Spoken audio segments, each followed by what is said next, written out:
जोर मोर चेहरा देखते वो दासी चलोला तन्ना घुमाए दे हो। जोर मोर चेहरा देखते वो दासी चलोला तन्ना घुमाए दे हो। DJ Pavan exclusive. किला महला दिखाए दे हो। कोंडवाना के किला महला घुमाए दे हो।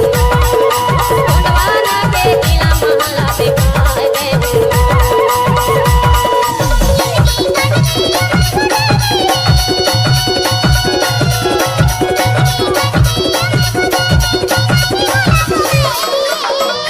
Mixed by DJ Pavan AC.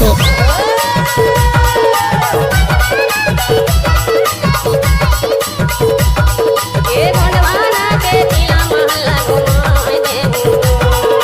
कोंडवाना के किला महला दिखाए दे हो।